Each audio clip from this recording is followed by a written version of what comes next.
নমস্কার বন্ধুরা, কেমন আছো সবাই? আশা করি সবাই ভালো আছো। তো আমিও মোটামুটি ভালো আছি। তো বন্ধুরা দেখো, আমি অনেক দিন রান্নার কোনো ভিডিও দিইনি। তো আজ আমি তোমাদের সাথে কাতলা মাছের ফুলকপি আলু বড়ি দিয়ে একটা পাতলা ঝোল রেসিপি তোমাদের সাথে শেয়ার করব। তো শীতকালে বন্ধুরা এই ঝোলটা কিন্তু ভীষণ সুন্দর খেতে লাগে। তো আমি কোন পদ্ধতিতে করি সেটাই তোমাদের সাথে শেয়ার করব। তোমরা সবাই হয়তো ভালো পারো, কিন্তু আমি যে পদ্ধতিতে করি সেটাই তোমাদের সাথে শেয়ার করব। তো দেখো, লঙ্কা গুঁড়ো, হলুদ গুঁড়ো, লবণ আর এই যে জিরে, মরিচ, ধনিয়া আর একটু আদা আমি বেটে নিয়েছি, আর কাঁচা লঙ্কা একটু বেটে নিয়েছি। আর এই যে বিউলির ডালের বড়ি লাগছে, আর মাছটা দেখো কাতলা মাছ কাটিয়েই এনেছে আমার হাজব্যান্ড, কিনে এনেছে কাটিয়েই। এটা কিন্তু কাতলা মাছটা কিন্তু দেশি মাছ কিন্তু কাটিয়ে আর পিস করে করে এনেছে। আর এই যে দেখো, 5 ফোড়ন তেজপাতা এটা ফোড়নে দেব। আর এদিকে দেখো, সর্ষের তেলেই করব মাছের ঝোল, সর্ষের তেলেই আমি করাটা বেশি পছন্দ করি। তো বন্ধুরা দেখো, এই যে আমি কড়াইতে সর্ষের তেল দিয়ে দিলাম, দিয়ে মাছগুলোতে আমি হলুদ আর লবণ মাখিয়ে নিয়েছি। এই যে হলুদ লবণ মাখিয়ে মাছগুলোকে আমি রেখে দিয়েছি। এবার আমি এক এক করে মাছগুলোকে ভেজে নেব। তো বন্ধুরা, শীতকালের দিনে এই যে বিউলির ডালের বড়ি দিয়ে এই যে ফুলকপি, আলু, আর আমি এর সাথে একটু ওলকপিও দিয়েছিলাম, ছোট একটা ওলকপি অর্ধেকটা দিয়েছিলাম।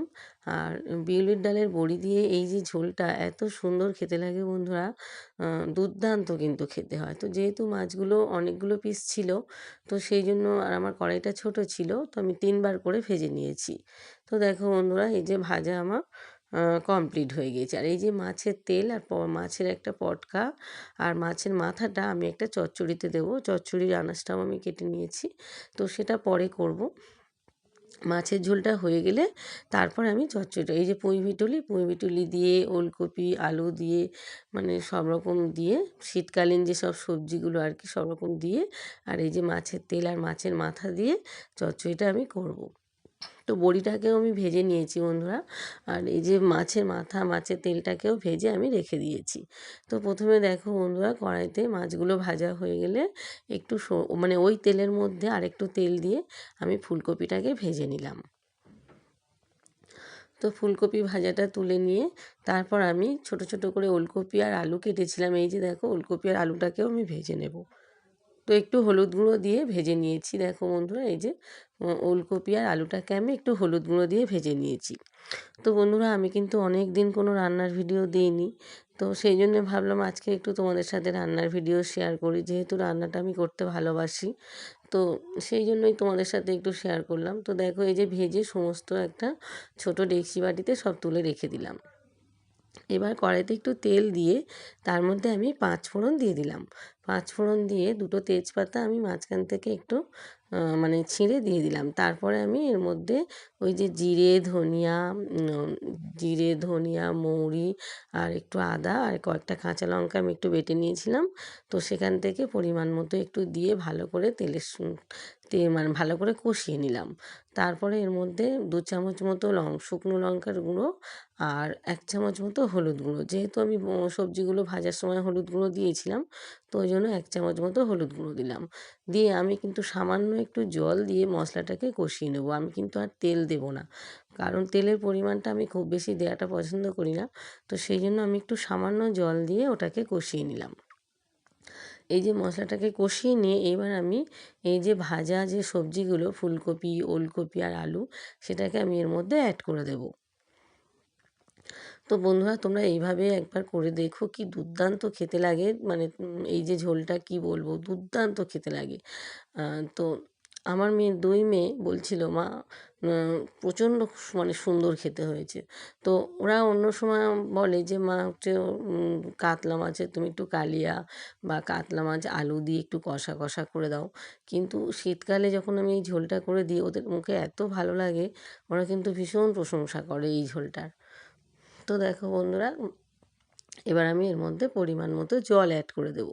তো যেহেতু আমি একটু ঝোল মতো করব, তো সেই জন্য একটু জলের পরিমাণটা বেশি দেবো। তোমরা চাইলে মাখা মাখা করতে পারো। তো আমি একটু জলের পরিমাণটা বেশি দিয়ে আর একটু লবণ দিয়ে ঢাকা দিয়ে দেবো। তো দেখো বন্ধুরা, এই জলের পরিমাণটা আমি আরেকটু দেবো, দিয়ে আর একটা একটা থালা আমি এর মধ্যে ঢাকা দিয়ে দেবো। তো যেহেতু আলু, ফুলকপি, ওলকপি এগুলো সেদ্ধ হওয়ার ব্যাপার আছে, তো এই যে ঢাকা দিয়ে কিছুক্ষণ ফোটানোর জন্য টাইম দিলাম।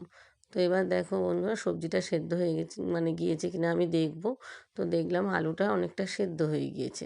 তো এবার আমি এর মধ্যে মাছ, ভাজা মাছ আর বড়ি এর মধ্যে অ্যাড করে দেবো। বড়িটাকেও ভেজে নিয়েছিলাম আগে। তো এই যে দেখো ৪ পিস মাছ, আমরা ৪ জন, ৪ পিস মাছ দিলাম, দুটো পেটের দাগা আর দুটো গাঁথার দাগা দিয়ে দিলাম। আমি আবার মানে পেটি খেতে খুব একটা পছন্দ করি না, আমার ২ মেয়ে পেটি খায়। তো ওদের জন্য দুটো পেটি দিলাম, আর আমরা দুজনে দুটো গাঁথার দাগা খাবো, এই যে দিয়ে দিলাম। আর এবার আমি বড়িগুলো এর মধ্যে দিয়ে দেবো, দিয়ে আবারও কিন্তু আমি একটু ঢাকা দিয়ে দেবো, আবারও একটু ঢাকা দিয়ে দেবো। এই যে বড়িগুলো দেখো, বড়িগুলো কি সুন্দর টেস্ট, বিউলির ডালের বড়ি তো এই সময় কিন্তু দারুণ লাগে খেতে। আর মানে এইটা ঝোলে দিলে তো একটা মানে ঝোলের একটা মানে স্বাদটা পুরোই মানে চেঞ্জ হয়ে যায়, এত সুন্দর খেতে লাগে এই ঝোলটা, কি বলবো। তো দেখো বন্ধুরা এবার একটু ঢাকা দিয়ে দিলাম, ঢাকা দিয়ে মানে একটু সেদ্ধ করে নেব। মাছটাও একটু সেদ্ধ হবে, বড়িটাও একটু নরম হয়ে যাবে। তো আর একটু ঢাকা দিয়ে দিলাম, দিয়ে কিছুক্ষণ বাদে আমি এটাকে নামিয়ে নেব। আমার কিন্তু পুরো রান্নাটা প্রায় রেডি হয়ে গিয়েছে। তো এই যে দেখো এবার এবার যখন আমি মানে এই যে করলাম, এবার দেখো রান্নাটা কিন্তু আমার পুরো রেডি। কাতলা মাছ, বিউলির ডালের বড়ি দিয়ে ফুলকপি, আলু, ওলকপি ঝোল আমার কিন্তু পুরো রেডি হয়ে গিয়েছে।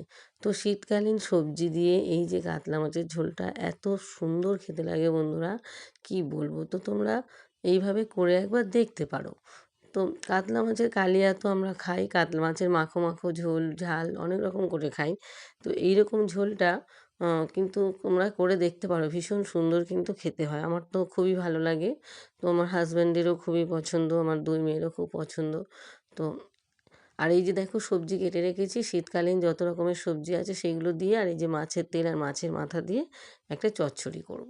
তো সেটা পরে করব, এই ঝোলটা হয়ে গেলে তারপর করব। আর এই যে দেখো বেগুন পুড়িয়েছি, বেগুনটা কিন্তু উনুনেই পুড়িয়েছি আজকের। তো এই যে আমার শাশুড়ি, যা, ওরা তো উনুনে মানে ভাতটা করে, তো সেই উনুনে থেকেই কিন্তু আমি এই বেগুনটা পুড়িয়ে এনেছি। তো দেখো বন্ধুরা আমার কিন্তু রান্না রেডি। তো সবাই ভালো থেকো, সুস্থ থেকো, সাবধানে থেকো। তো টাটা।